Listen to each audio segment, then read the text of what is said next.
So the basis of what I want to talk about today is financial planning. As vague and as generic as that term is. And what it stemmed from was a bunch of people I know, usually on Twitter is what we go back and forth on, and them talking about how the term financial planning needs to change globally, right? Just financial planning is a marketing term, like a lot of the terms that we use in our industry are, and that the end user, end client doesn't really know what financial planning is, right? Like they know the definition of a car when you say car, or tax returns when you say tax returns, right?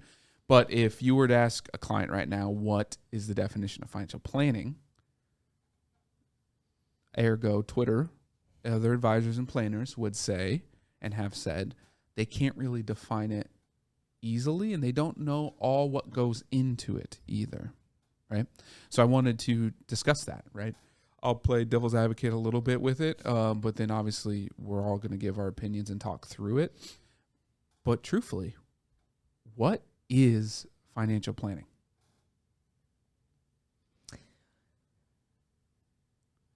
I think it's defined by each user, and I think that's what makes it really challenging. Like one firm will define it one way, another firm may define it another way, an individual may define it another way. You said it's vague, so nobody grasp it, and it's not as tangible as you want it to be, which makes it hard.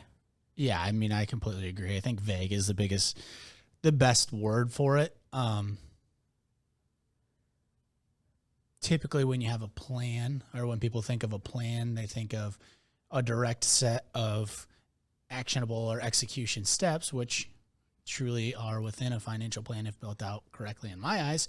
But because it's so vague, it leaves it up to interpretation for people. Is, okay, I get to define this in my own way. Is that bad? Is that good? I don't necessarily know. Yeah, I think. What did they say on Twitter?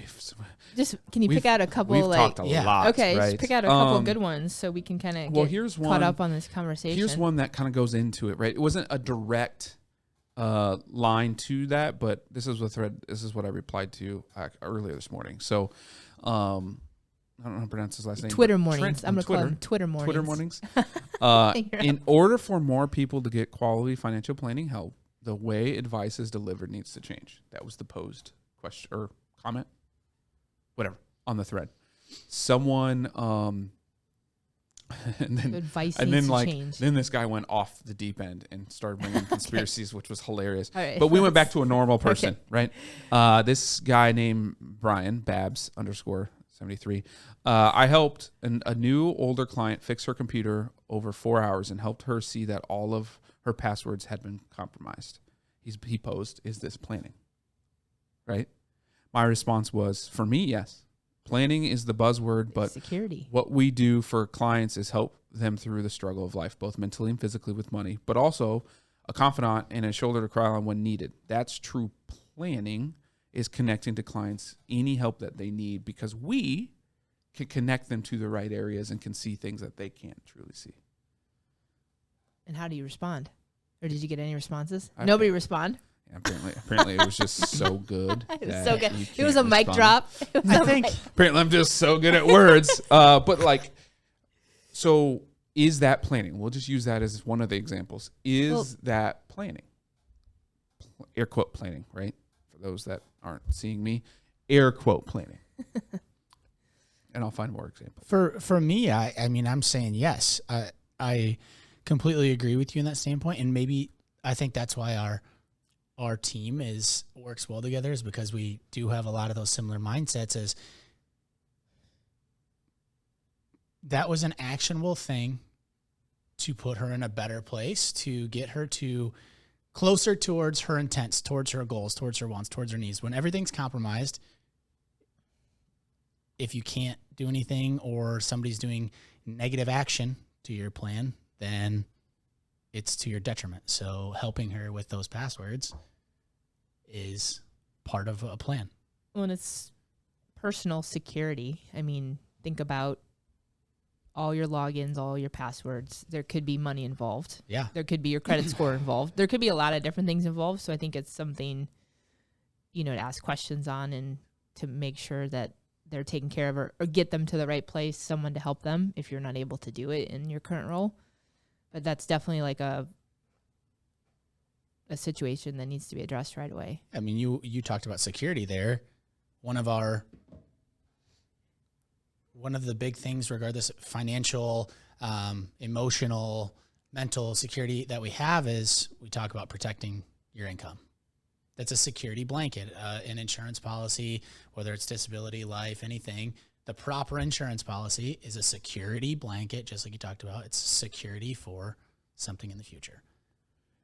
Is financial planning, air quotes again, in our industry, is it really more about money, or is it more about mindset in like the psychology? It's both. I was literally going to say it depends. It depends. It depends. Which, But the so least favorite phrase, but it works Right. all the time. It depends.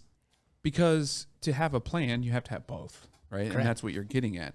But I believe in our industry, when we say financial plan and planning, a lot of the old school mindset is the psychology is not there. The emotions aren't there in it. It is a deliverable, right?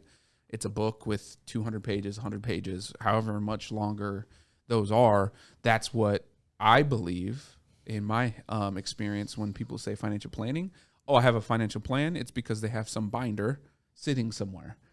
And is that the case? Is that real anymore? Or one, I don't binder? think it ever was, but like that's the plan. Like that's all it is. It's cut and dry. Put Yeah. your money here, do this, do that. You're good to go forever. Well, I think there's a value in the binder. There's a value in like financial organization. For me, I think that's really important. But your life moves into so many different places and so many things. Like that plan can be outdated in 2 months. Something could happen.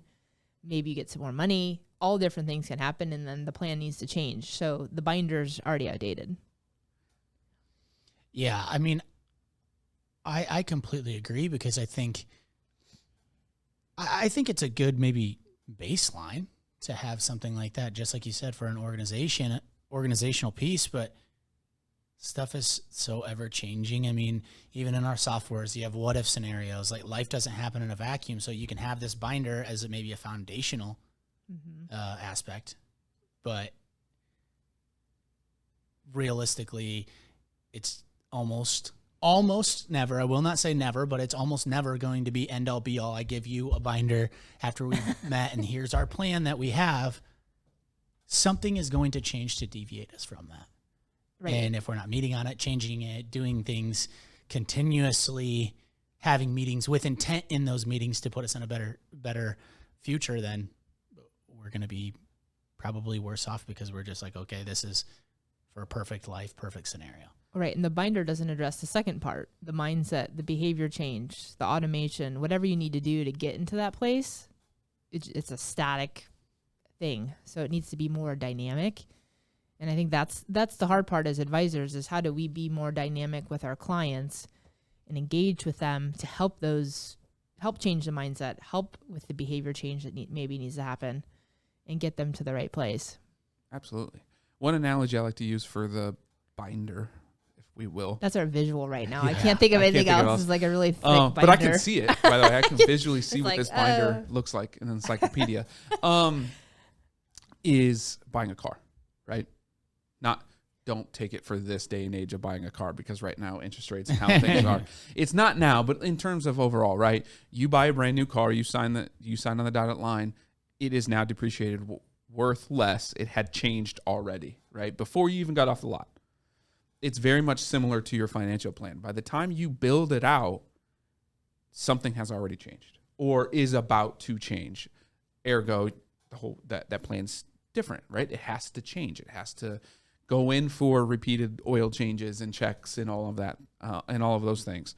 And so people need to realize that your financial plan journey is that. It legitimately is a journey that changes often.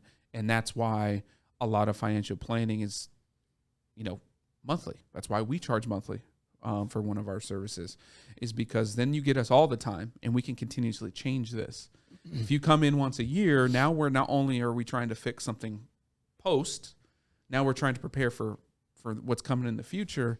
And it's a guessing game, and it usually takes more time and costs more because you have to do all of this information and in an annual meeting or a one-time meeting, as opposed to we can see your transactions every month. We can see what's going on and prepare you for, hey, inflation's coming, whatever down the road, because we can see it every month and we can review it, as opposed to, hey, someone drops their binder and says, this is what happened this year. What should I do? And now we're looking at it going, well, there's a lot of things. And would that be overwhelming? I would think so. But that's where we're at in this industry. And that's why this topic is important. It's because we need to help educate what true planning is, and it's ongoing. It's not a check in, check out type of thing. It needs to be more of a process, in my opinion. I completely agree. And I think one of our big parts of planning that we talk about is estate planning, right? And when we're talking about the financial portion of it, or the financial planning, how often do we see somebody who brings in a generic will, generic trust, whatever it might be? Here, I made this 10 years ago. A lot's happened, but here's what happened 10 years ago. Or if somebody, unfortunately passes away, oh, hey, they made this 20 years ago. Now their assets have grown. They've paid their house off. They got a life insurance policy. They did all these different things within there, but they didn't change that for 20 years. So that's where my mind goes when I see this binder, where I see this action or this set static plan, how you're talking about, is they didn't update any of this stuff. And now it's a scramble at the end where people sometimes maybe don't update something and come to you and say, hey, can I retire? What's it going to look like when I retire? And now it's a scramble to say, okay, this is what you want your life to look like. This is maybe how many years that you can have that life that you want it to look like, because we maybe didn't do the right or proper things for 15, 20 years. Yeah. So I'm in estate planning right now for my CFP class. I'm taking the last class first. Why not? Hey, why not? They're doing live classes on Wednesdays, so I just figured I'd start with that. But totally, I mean, that's what we've talked about is, that estate plan that you built out years and years ago. Have you looked at it?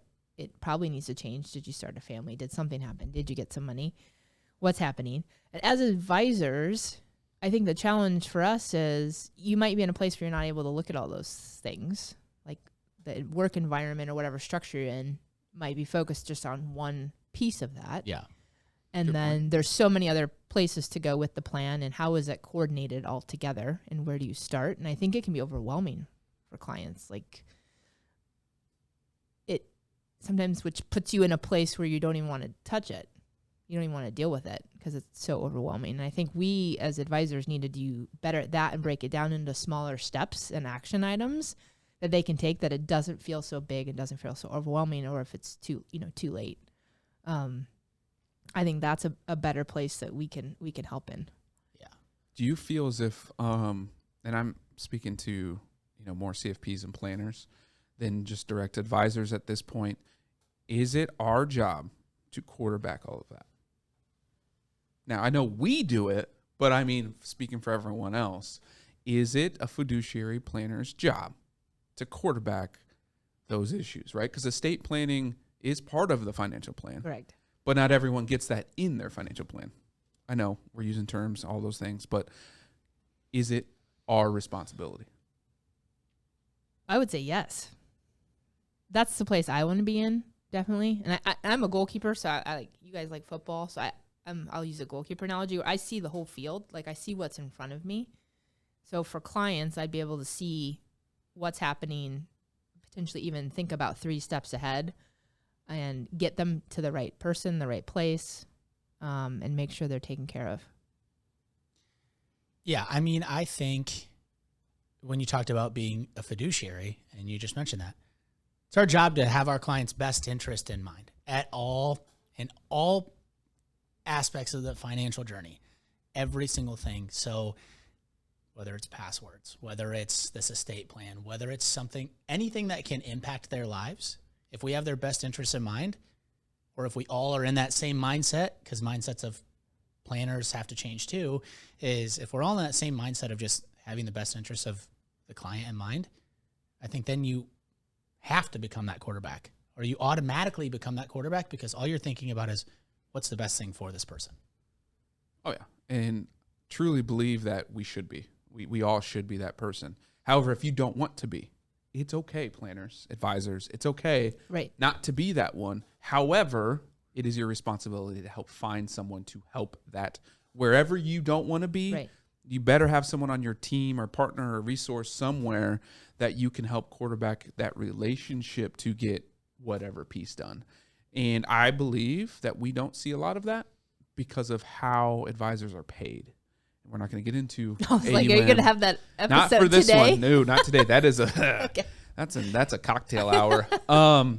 But that's why it is important for us as planners, as an industry, to come together and be like, you know what? I'm really good at this.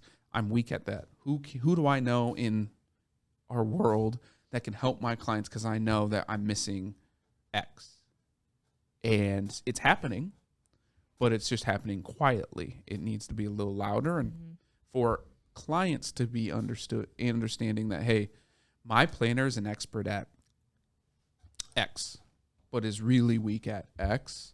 It's cool because he's got Ryan, who's an expert in legacy planning, and we've got Lisa at real estate, and then we've got Stoy, who's out here just knows where everything goes, right? I'm okay with a team like that because I know that Stoy's going to make sure that they get their job done to make sure my whole entire picture is taken care of. That is what we should be doing. Everybody, not just obviously us, but literally everybody. And I think you mentioned it with the advisor payout thing is like, are you going there? Just one sentence, one Okay. little tidbit. Little tidbit is like, Okay. even from as a newer advisor jumping into that, and you have your managers, is that an income producing activity that you're doing? Me meeting somebody or introducing somebody to an attorney so they can build out an estate plan, I might not be making any money off of that. So no, is it an income producing opportunity? No, that's not. That's not that activity. But I think if you change your mindset and say, hey, what can that person do for me in the future? If I helped them with their estate plan and somebody else is already getting an estate plan or maybe needs that exact same help, okay, now I trust Ryan because he's not looking at me as a transaction. I trust Lisa because she's not looking at me as a transaction. She wants what's best for me. Exactly. Exactly. Exactly. Yes, I do. So did you come up with a definition of financial planning on the Twitter feed? No one did. Nobody. They threw out random things, but nothing that like stuck to me that I would want to say. Like none of that got to the point of like, let's call it, XYZ or whatever. This is where I think clients need to come in and help us, and I would love to maybe even reach out. But like, what does financial planning mean to them? Like, I'd like to hear some of their words, so it's not coming from us. I'd be really curious what they said, what it is. Yeah. Absolutely. I think, and we continue to talk about this long extended plan. Today's day and age, just like you talked about with action steps and short stints, and maybe not making this person think 15, 20, 30 years into the future. Everything is agile and scrum and in sprints and in phases nowadays, where if you give a client pieces of the puzzle and say, okay, let's fix this first. This is our priority list. These are some action steps that you need to take. I think that's where maybe a mindset shift needs to happen, because a lot of it is, well, no, I just want to put this one thing in place and I'll meet with them every single year. And if something needs to change, okay, I'll make minor tweaks, but throughout the whole time, as long as their money's with me and I'm in an AUM base, I'm still getting paid. So it doesn't matter. Yeah. What goes into a legit full financial plan? for those that don't, I guess. I don't even know if most clients know what goes into it. But what goes into a full plan? Let's just spitball these out, right? Insurance planning. Insurance is top to bottom, right? Home, auto, disability, long-term care, life insurance, health, dental, PNC. vision. Like, name an insurance product that should be in that, right? Obviously, your estate planning. Wills, trust, power of attorneys, medical power of attorneys, what happens, all of those, right? Guardians, 100%. etc. All right, so those are two small, very, very minuscule topics. Are you kidding me? Like, there's 1,000 pages right there. What's next? Investments, Investments. but like investments broken down between what's a retirement and what's not, right? And the plethora of different accounts you can have in there. There's probably, 20, 30 different ones there. What you got Taxes. going on at work? What you got not going on at work? Exactly. Yep. Investments. Tax Self-directed. Oh God, you're Tax going there planning, too. You're going to all the fun stuff today. all of it. Well, but it's all part of it, right? No, I know, I It's know. Like that's. I'm just being a client. Like, oh man, tax planning. Although Brian just got mine done, I'm getting money back. Nobody likes taxes, and I think that's a great point that you mentioned, because it is just, how many times are the things that are the least fun, but you have to do it. Yeah, it's required. So taxes is, home and auto, stuff like that. Those insurances, I guess you don't have to do it, but you're running a pretty big risk if you don't on either one of those things. But it's those not fun things. And it's like, Yeah. And I think prior to, when you just talk about here's this little deliverable, it's not super fun. That's not super dynamic. So when you do that, maybe some people just want, here you go. And we have services for that. Yeah. Here you go. Here's a plan. Good luck. You get us for a little while, and if you want to move forward with us, you can. If you don't, then here's this plan, and go ahead with it. Some people want that still. So you got tax Which planning. yeah, Well, we still got college planning. college planning, Mm-hmm. life and goal planning. Life. Like, what do you goal want planning. your life to look like? Hey, Like, there you what's go. a goal coming up? Do you want to live Travel? abroad? Do you want to travel? Wow, weird. You want to What- buy what- something? I wanna you want to buy- buy a boat? Buying anything, right? That's buy a part new of house? You want to that's get part of planning. married? You want to have a baby? All the things that go into those situations. So, and we can keep going. I don't want to, but just like an overview of people. Hey, that all of those is what we go through when someone asks the question, "Can I go buy a car?" Right? If a client comes to us and says, "Hey, I want to go buy a new house," awesome. In our brains and in what we're doing is we're going through every one of those scenarios and how does that purchase affect the entire thing, the entire plan, right? Clearly, easily, estate planning is affected, cash flow is affected, their credits affected, depending if it's a rental or not. I mean, there's just so many things that go into just that one decision that people get stuck or get hurt in their planning because they just make that decision and do it, and then it has to be fixed later, and usually people don't fix it later. So that's why I really wanted to get out, like, there's a ton of shit out there that when you ask a question, it's not as simple as saying yes. It's, we got to go through the whole thing. Now we can do it quickly to make that a better decision for you. That's where the true value comes from. That's what's hard in our industry to get out to the clients. Like, how do you show that, right? Kind of like what you're doing right now with getting things out of my brain. Mm-hmm. That's what we have to do to our clients. Like, how do we get the stuff that we go through, every decision, to them without, one, overwhelming them, and two, doing it in an efficient manner? That's the trouble that we have as planners. Yeah, and I think that's on us, like, just to get better communicating with clients and people in general, like talking to them in a way that is just real and authentic and not financial jargon. My mind keeps going back to something I saw over the weekend, and I'll have to find it again, but it talks about, it talked about 3 different tiers. It was, I believe it was like fast, good, and cheap. So if this person wants, a plan fast and they want it good, it's probably not going to be cheap. If they want it good and cheap, it's probably not going to be fast.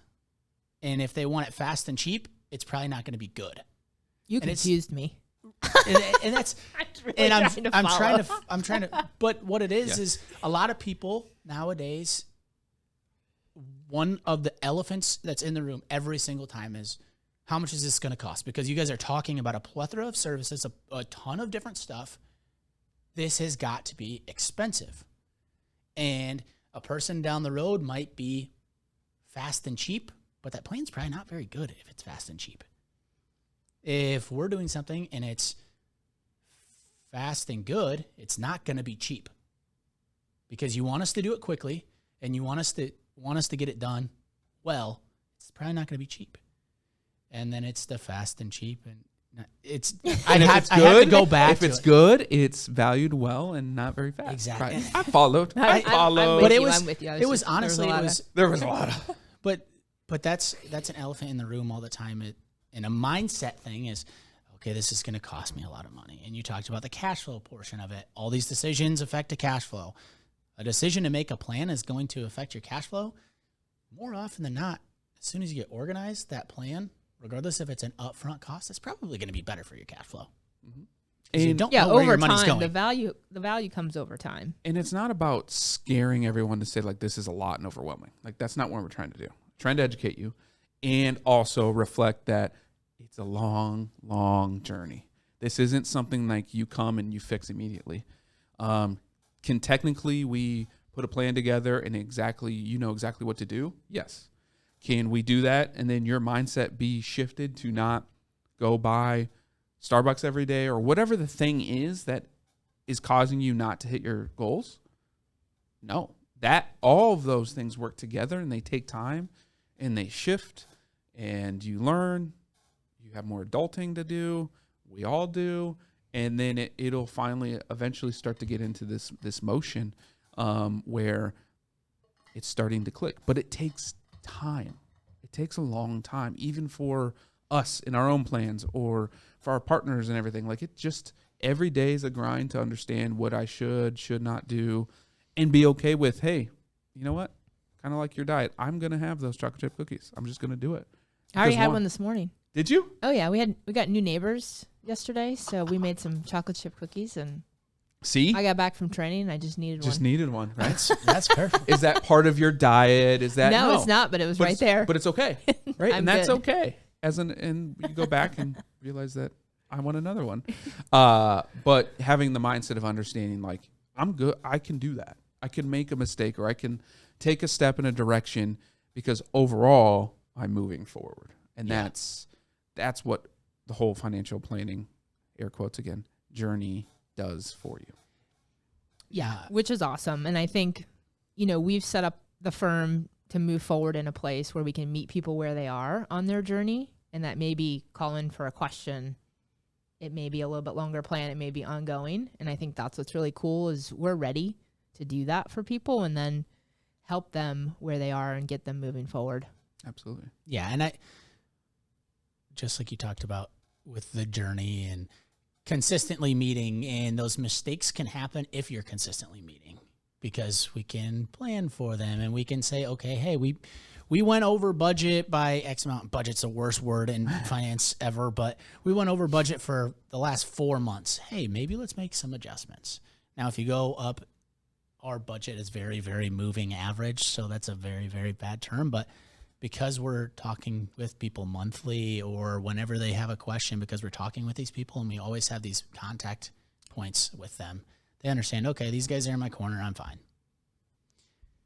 Absolutely. So here's a new one I want to bring in and say, is this financial planning? Because I've been reading about it. So a couple of places also offer like career coaching, negotiation. So these are things to improve your cash flow. Mm-hmm. Do you think that's included in planning? 100%. Yep. Absolutely. Cool. I like it. Because I'm just like, part of it is we want to help people make more money. Yeah. So if they're in a W-2 job and they have an opportunity to make more money, like, can we help them? Yeah. I think some of that more inflow makes the whole plan a lot easier to do. So I'm like, that's especially women. I mean, I is. come from a perspective of women. We've got to make more money. I've been thinking about that, so I wanted to throw that out. I think some of that's honestly my favorite part of planning is helping. And when somebody has the confidence a client has the confidence to come to you and say, hey, I have X job offer, Yeah. and then I have the position that I'm in. What do I do? Can you help me make this decision? I sure can. Absolutely. Like, Yeah. I've done it from my personal experience, and I've seen this enough, and I understand, contracts enough to a certain degree. If I don't, hey, we have people in our center of influence. We have attorneys. We have people that are experts in contract law that they could be like, everything sounds good, but this one thing. I'd probably caution this job because this is a big piece that they tried to hide in fine print. So yes. Cool. I think it's awesome. I thought that would be an extra thing we could add in. And I think that I know that if majority of everyone's clients that were planners did that their overall salary increases or whatever, their pay would be more. Yeah. 100%, because we can know their value, we can calculate it, we can figure all that stuff out to then help coach them like how to get it and not be afraid of, if I want 10, ask for 15. It's all negotiation. Right. If they really want you, they're going to play ball. If they don't, then you'll know probably before that's not a good company. Cool. Now you just found that out. I don't want to be here forever. Sweet. Let's move on. Right. And have that confidence. So you're right. I love it. That goes along with an uncertainty question that I was going to ask, because you already mentioned inflation. You already mentioned crazy times, especially just around buying cars. And we'll go back to the binder again.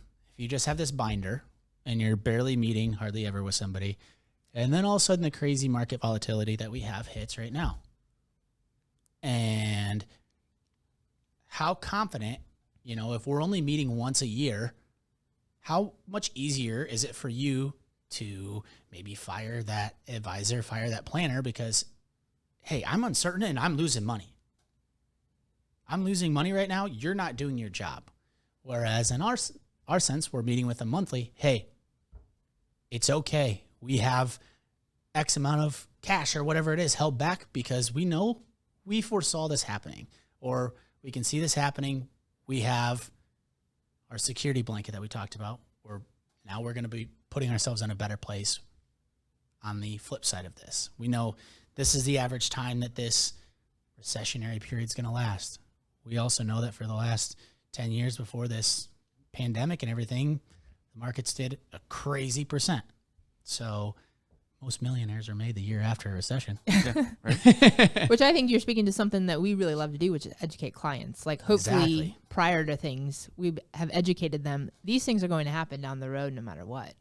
I mean, if you're living another 30 years, we're going to see a lot of different stuff happen. So that's something we really like to do. And I'm not sure every advisor is actually doing the education part. No, you're right. And that's what we pride ourselves on. We definitely pride ourselves on not having clients like freaking out and calling us. During this, I think we've had maybe one, but it was because of one weird account. So overall, they're educated enough to know it's part of it. This is part of the journey. There's no surprise here.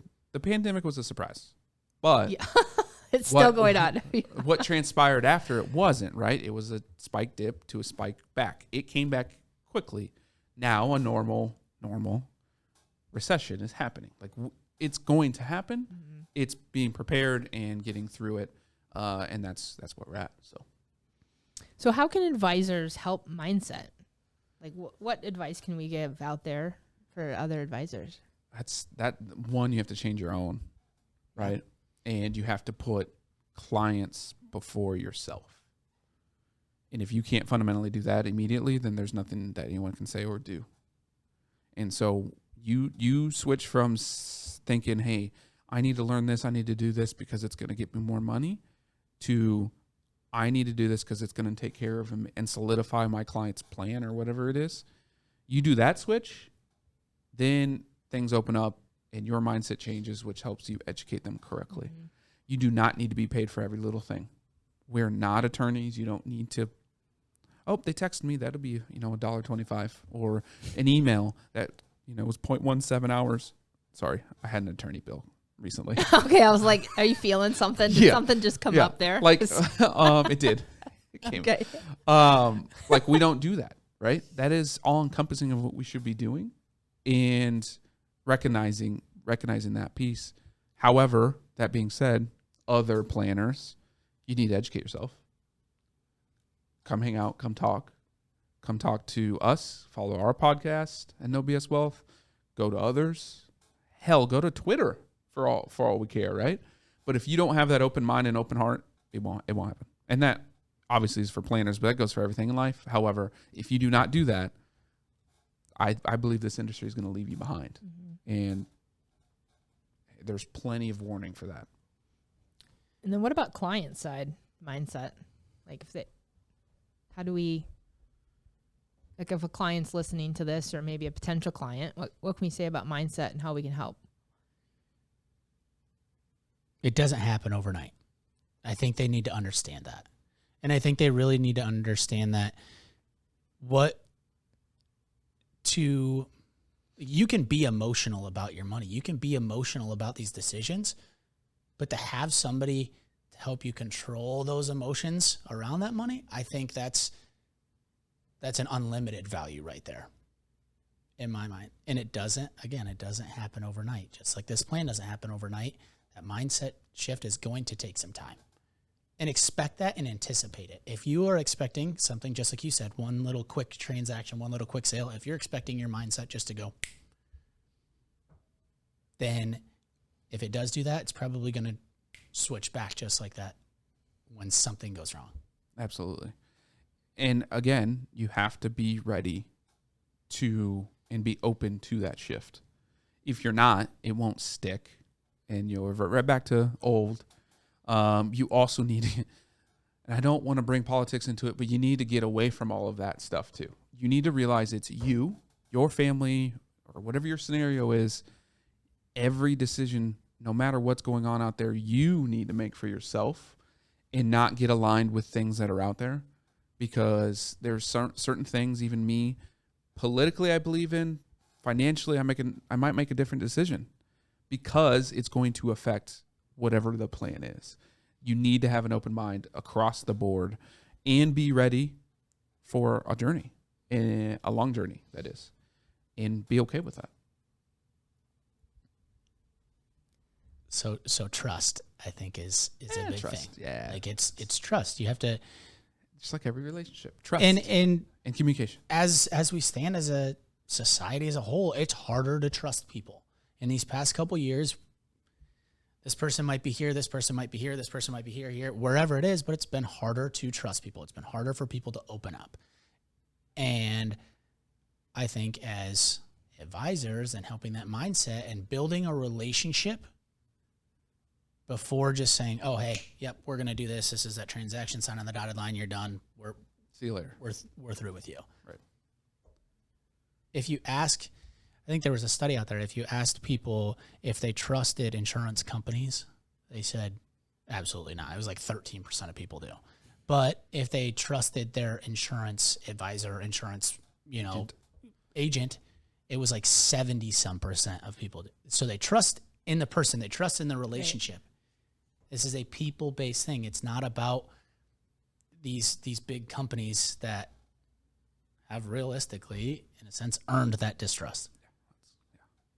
Yeah, I mean, trust is a big thing in any industry, and especially in ours, because there's probably been a lot of things that people have done that aren't good.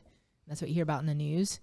Yeah, and I think, people want to feel something, and I think financial advice can be cold or unwelcoming, not friendly. So I think for us to be able to help them build that plan, help them feel confident and secure in it is my ultimate goal for everyone that I'm working with. So we've got to do a better job at that as well while we're building that trust. And I think that just takes time and maybe a drink or maybe something. Maybe hanging out a bit, right. Getting to know each other outside the office kind of thing. And I think that's important. It also has to be the planners need to be louder.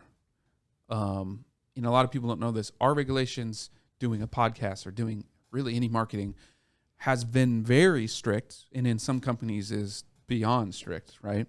Yet we've got unlicensed professionals out there that some do a good job, but they have no liability. They have no regulations. They can say and do what they want to get a click, to get a follow, to get a sub, to make money, right? Whereas us, CFPs and whatnot, on our podcast and marketing, we're held to what we say because it can be deemed advice to the general public. All of those regulations come into play.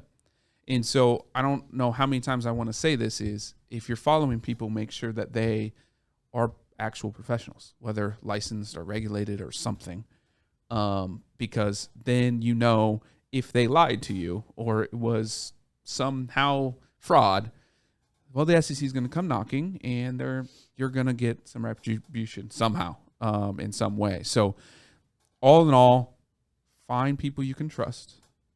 Do your background check on them, right? We've said this before. Interview multiple planners and advisors because you want to be able to go have drinks with them and hang out and be close like that and not have it just be a transaction. Ultimately, who's going to be able to answer the question that we talk about all the time? Will I be okay? Who's going to be able to do that for you? It might be us. It might not be us. Not everybody's a perfect fit for us, but I think we've designed our services in a way that we can help a very, very, very vast majority of people. Absolutely. Oh, yeah. I'm excited about that. Absolutely. Be awesome. That's a whole nother episode. So check us out at blackmammoth.com. New website. Woo! That's it. Good. You guys, anything else you want to get off your chest? I don't think so. I mean, what would be one message for clients to kind of take away? That my chair is squeaky. Yeah, that is And it's that really is very annoying true. Me. I can hear it and feel it. Right, clients. Oh, You want to come in. So potential clients, new clients, what would be a takeaway message from today? I think one of my favorite takeaways, and probably my big thing, is that I loved what you said earlier, Lisa, was part of this is up to the clients to help us define what an actual plan is and what we're actually trying to gear towards. So come have that chat with us and say, okay, what do you expect? What do you view a plan truly as? Do you view it as the full boat that Stoy talked about? Do you view it as, nope, they're only helping me with my finances or my investments? Do you view it as, hey, they're still helping me with my compromised passwords of my laptop? Like, what is it, a full boat or is it a few things? And I think once we bring those clients in to help us define those things, I think that was one of my favorite things today. We work for you, not you work for us. You say you want something done, you want to figure it out. That's what we're here for. So I want you to take that piece, because not all advisors work that way. You need to know that you are in control of your financial journey and who you hire to help you do that. So don't get stuck into whatever tricks and trades there are. If you don't feel good about it in your gut, move on. There is plenty of planners out there. There's a lot. So just take your time. I like it. And I think I'll end on going back to the journey. So we're able to meet you where you're at. We're able to lift you up, move you farther than you probably think you can go. And it's a collaborative space that we have here. And I'm really excited about that. And come join us and see. Blackmammoth.com, new website. As always, everybody, thanks for listening. Like, follow, subscribe, share, comment. We have socials everywhere, literally everywhere. So if you guys hear this on any of our socials or see a clip of any of this and you have a comment that you're like, well, I don't agree with that, come at us. That's fine. You don't have to agree with us. We're not going to say everybody will. Or if you love what you hear, come talk to us and let's continue the conversation. But until next time, we appreciate you guys. Maybe we'll talk about pay, advisor comp. Okay.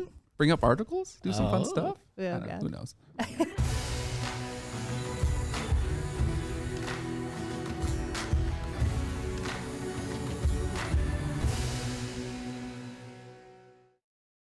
The preceding program was sponsored by Black Mammoth.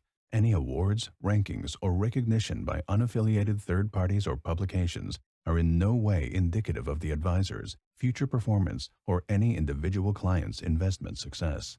No award, ranking, or recognition should be construed as a current or past endorsement of Black Mammoth. Information regarding specific awards, rankings, or recognitions is available on the Black Mammoth website, www.blackmammoth.com. All investment strategies have the potential for profit or loss. Investment strategies such as asset allocation, diversification, or rebalancing do not assure or guarantee better performance and cannot eliminate the risk of investment losses. There are no guarantees that a portfolio employing these or any other strategy will outperform a portfolio that does not engage in such strategies.